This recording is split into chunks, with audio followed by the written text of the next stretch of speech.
सावन का पहला सोमवार है। श्रावण के महीने की पंचमी कौन सी तिथि? पंचमी।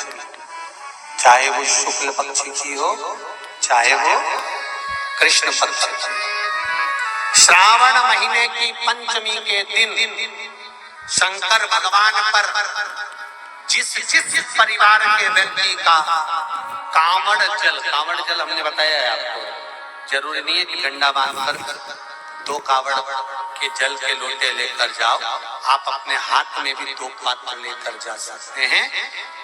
पंचमी तिथि के दिन हाथ में 2 लोटे जल के, 2 कलश जल के जब हम शंकर भगवान को चढ़ाते हैं तो ऊपर जो कमंडल होता है शिव जी के ऊपर जलधारी होती है, जिसमें जया, विषहरा, शामली बारी, दौतली और देव, शंकर भगवान की 5 बेटियां जिसमें विराजमान होती हैं। जब हम जल समर्पित करते हैं, हमारे पीढ़ी में, परिवार में अगर कोई अधोगति में मर गया होता है, कुंवारी अवस्था में चले गया होता है, गर्भ में मर गया होता है, गर्भ के बाहर निकलकर भी अगर कुंवारी अवस्था में चले गया होता है, तो श्रावण महीने की दोनों पंचमी पर परिवार का अगर कोई एक व्यक्ति भी जल चढ़ा देता है शंकर भगवान पर, तो सर्प की योनि में नहीं पड़ता, जीव मुक्त हो जाता है। प्रेत योनि में, सर्प की योनि से मुक्त हो जाता है। कुटुंब में, परिवार में कोई 7 पीढ़ी के अंतर्गत भी अगर कोई जीव तड़प रहा होता है, खड़ा हुआ होता है, उसकी मुक्ति नहीं होती है, तो पंचमी का चढ़ा हुआ जल उस जीव को प्राप्त हो जाता है और वो जीव तर जाता है, उसका फिर जन्म नहीं होता, वो तर, इसको मुक्तता कहते हैं, इसको मुक्तता कहते हैं, इसको मोक्ष कहते हैं।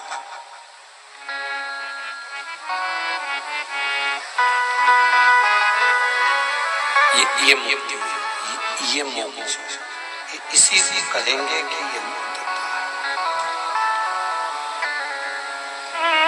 महाराज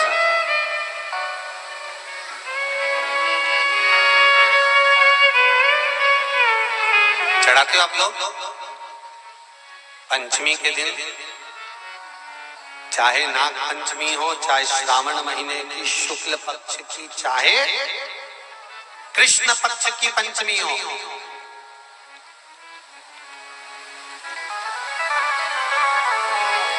शिव जी पर जल चढ़ाया गया।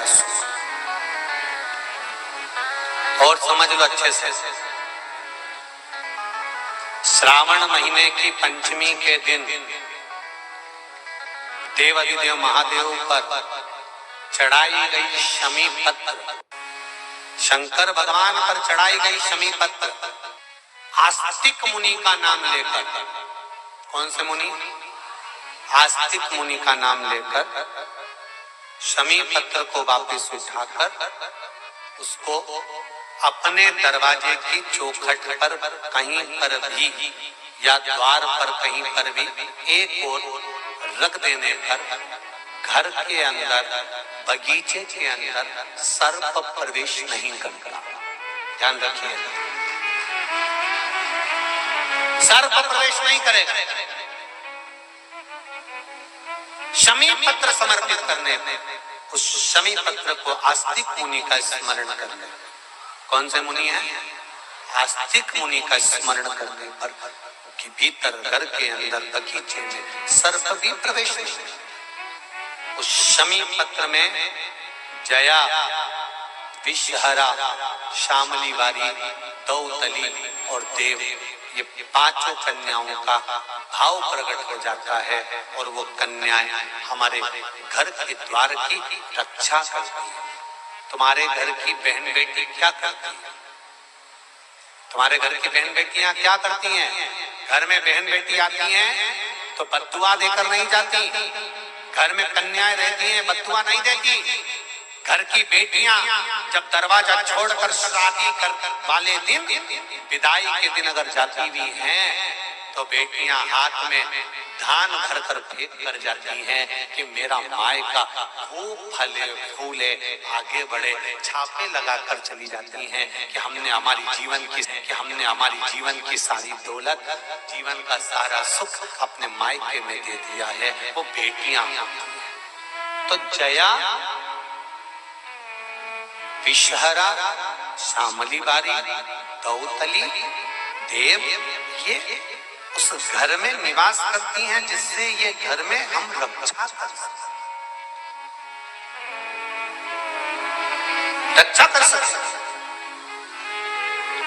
देखिए बड़ा सुंदर संवाद, ध्यान रखिएगा जरा श्रावण शिव महापुराण की कथा।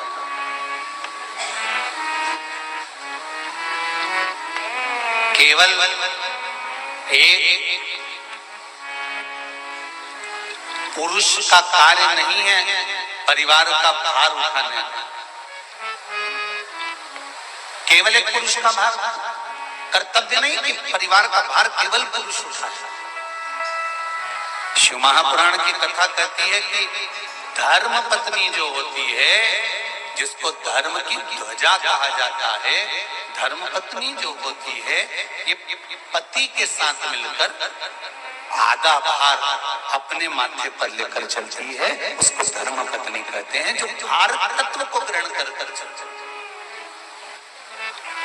केवल पति नहीं, केवल पति नहीं, धर्म पत्नी भी भार ग्रहण करती है। शंभु शरणे पड़ी मांगू घड़ी रे घड़ी, दुख काटो दया करी ने दर्शन आपो, दया करी ने दर्शन आपो। संपूर्ण भार पुरुष अपने ऊपर नहीं लेते, आधा भार धर्म पत्नी भी ग्रहण करती है। वो भार कैसे कम होता है, जरा ध्यान देना कथा पर। पति दुकान पर जाकर, नौकरी पर जाकर, व्यापार करने पर जो कमा कर लाता है, उसका भार जो कमा कर लाया उसके माध्यम से, धन से घर का थोड़ा भार कम हो जाता है। ये तो हुई कमाई से। अब शिव महापुराण की कथा कहती है कि पत्नी आधे भार को कैसे कम कर देते हैं, तो कहा धर्म पत्नी आधे भार को ऐसे कम कर देती है कि वो घर में रहकर बच्चों का देख रेख कर कर, आए हुए अतिथि गण का सम्मान कर कर, भजन कर कर, कीर्तन कर कर, पुण्य कर कर, सत्कर्म कर कर, मंत्र जाप कर कर, नाम जाप कर कर, जो भगवत स्मरण में डूब कर जितना पुण्य अर्जित करती है धर्म पत्नी, उसमें से आधे से आधा पुण्य अपने पति के खाते में देती चली जाती है, उस भार को उठाने के लिए।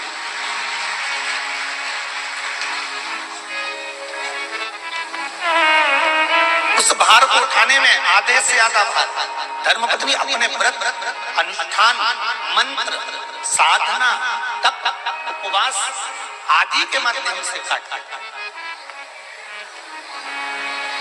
एक बात और याद रखिए, श्रावण के महीने में सारे व्रत आते हैं, बहुत सुंदर सुंदर।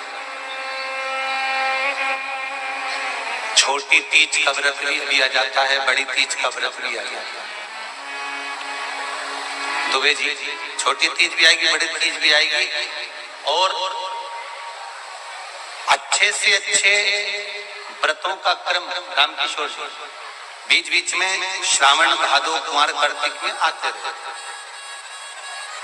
ये 4 महीना जो व्रत आते हैं, इन व्रतों की मूलता क्यों कही गई है? ये सारे व्रत चतुर्मास के अंतर्गत ही आते हैं, इन व्रत को बाद में दिया जाना चाहिए, पर नहीं, मूल मूल जो व्रत है, पूजन है, अनुष्ठान है, देवी देवताओं के जो पूजन के भाव बताए, वही चतुर्मास में बताए। इसका कारण क्या है? क्यों चतुर्मास के व्रत की महत्वता होती है? तो कहा इस चातुर्मास के अंतर्गत स्त्री नारी जो व्रत धारण करती है, हाथों में चूड़ा पहनना, पाँव में पायल पहनना, महावुर लगाना, मेहंदी लगाना, ये जितने छोटी तीज, बड़ी तीज और अन्य तीजों आएंगे, त्योहार आएंगे चतुर्मास में, माताएं हरतालिका तीज हुई, छोटी तीज, बड़ी तीज हुई, भादों के कोई व्रत हुए, अनुष्ठान हुए, छठ हुई, पूजन, जो भी माताएं पूजन करेंगी उसके अनुसार वो हाथों में, शरीर पर 16 श्रृंगार धारण करती हैं, बहुत सारे श्रृंगार धारण करती हैं, और श्रृंगार धारण करने के साथ साथ माताएं अखंड सौभाग्य की वस्तुएं भी इन 30 त्योहार पर दान करती हैं।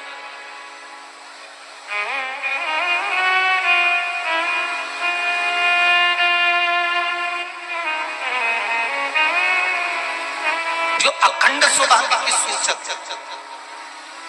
जो अखंड सौभाग्य की वस्तुएं वो देने का प्रयास करते हैं, दान। क्यों जीजी, एक बात बताओ, जितने भी माताएं कथा सुन रही हैं और जितने फेसबुक यूट्यूब पर सुन रहे हैं और जितने आस्था चैनल पर सुन रहे हैं, श्रावण के महीने की श्रावण शिव महापुराण की कथा सुन रहे हैं, एक बात दिल से बताना, जितनी सौभाग्यवती माताएं होती हैं, ये संक्रांति पर भी 13 चीजें दान करती हैं, 14 चीजें दान करती हैं। बीच में कोई 16 सोमवार का उद्यापन करेंगी तो भी सुहाग की सामग्री देंगी, उद्यापन करेंगी तो भी सुहाग की सामग्री देंगी, कोई कार्य करेंगी तो भी सौभाग्य की सामग्री देंगी।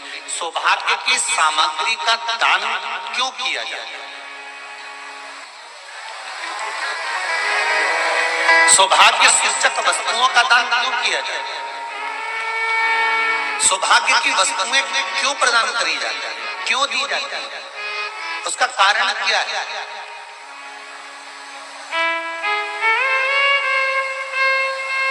क्यों देते? महाराज, भारत की भूमि की सौभाग्यवती माताओं का एक मन की अभिलाषा रहती है, भारत की भूमि की माताओं की एक अभिलाषा रहती है कि जब उसके प्राण छूटे तो अखंड सौभाग्य धारण करके पति के कंधे पर और पुत्र के कंधे पर शमशान।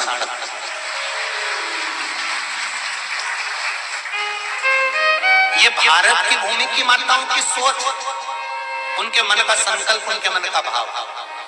और विदेश की माताओं का क्या संकल्प होता है? महाराज, भारत का एक संत विदेश गया और भारत के संत जब विदेश गए तो वहां पर एक माँ, एक स्त्री पति की कब्र के पास में बैठकर पंखा कर रही थी। भारत के संत को बड़ा दुख हुआ, देखो हमारे यहाँ की माताएं तो पति के साथ सती हो जाती हैं, हमारे भारत की भूमि की माताएं तो पति के साथ सती हो जाती हैं, पर ये तो विदेश की माताएं तो भारत की माता से भी बढ़कर है कि पति मर गया, कब्र के अंदर है तो भी पंखा कर रही हैं। ये तो इनसे भी बड़ी है, भारत की माता से भी बड़ी ये विदेश की माता। तो भारत के संत से रहा नहीं गया और भारत के संत ने जाकर पूछ लिया विदेश की माता से, माँ जी एक बात बताओ, हमारे यहाँ पति के साथ पत्नी सती हो जाती है, वो प्रथम गिनती में आती है, पर तुम तो उससे भी बड़ी हो कि पति मर गया उसके बाद भी उसकी कब्र को पंखा कर रही हो। इतने में विदेश की माता ने कहा, मैं पति को पंखा नहीं कर रही, हमारे यहाँ नियम है जब तक पति की कब्र नहीं सूख जाए हम दूसरी शादी नहीं कर सकते, इसलिए पंखे से सुखा रहा।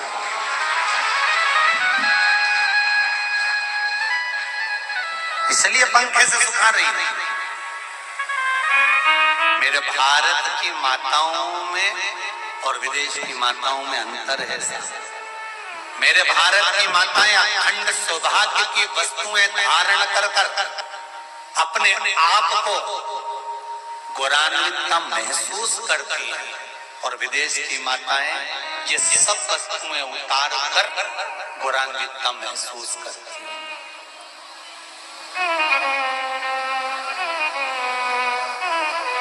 क्यों देते हैं चूड़ी का दान, क्यों देते हैं बिंदी का दान, क्यों देते हैं अखंड सौभाग्य का दान?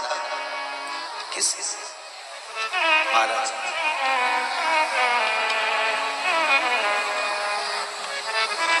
मेरे हाथों में भर भर के चूड़ी रहे, मेरे हाथों में भर भर के चूड़ी, और मैया कोई आमना